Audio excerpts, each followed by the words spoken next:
Martyr stratégique. Venezuela, pétrole et la fin du droit international. Il y a des dirigeants qui gouvernent, et il y a ceux qui encaissent pour que leur peuple survive. Nicolas Maduro appartient à la seconde catégorie, non pas par romantisme idéologique, mais par réalisme géopolitique brutal. 1. La vraie première victoire, le pétrole verrouillé. Le point central, celui que peu osent regarder en face, est simple.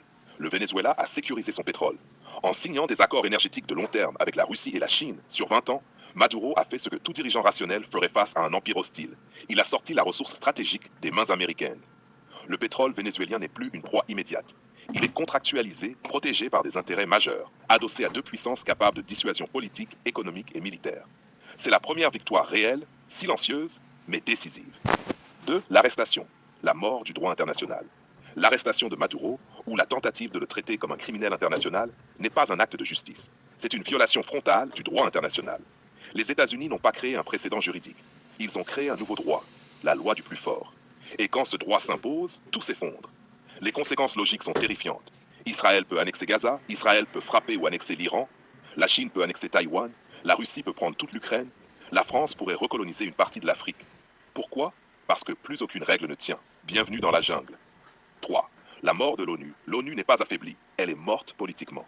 Quand un État s'arroge le droit d'arrêter un chef d'État étranger pour des raisons politiques, sans tribunal légitime, sans consensus international, le système multilatéral s'effondre. Il ne reste que des blocs. Et la force. 4. Les limites américaines.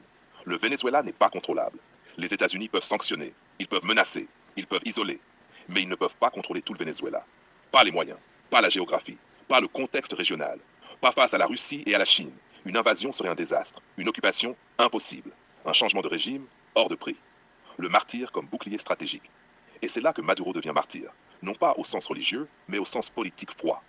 En acceptant d'endosser le rôle du dirigeant persécuté, il évite une guerre directe, il évite des morts massives, il déplace le conflit sur le terrain symbolique. Il expose les États-Unis comme agresseurs, pas comme libérateurs. Dans le fond, la politique vénézuélienne ne change pas. Les alliances restent, les accords pétroliers tiennent, la souveraineté énergétique demeure, mais l'embargo, lui, devient de plus en plus difficile à justifier. 6. Une affaire de politique intérieure américaine. L'arrestation de Maduro n'est pas une affaire vénézuélienne, c'est une affaire de politique intérieure américaine. Un signal électoral, un message de fermeté, une posture. Mais à l'international, le message est clair. Les États-Unis ne défendent plus le droit, ils imposent leur volonté. Conclusion.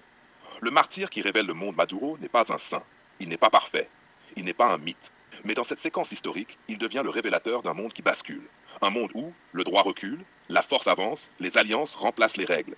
Et dans ce monde-là, le martyr n'est pas celui qui meurt inutilement, mais celui qui encaisse pour gagner du temps pendant que l'Empire se dévoile.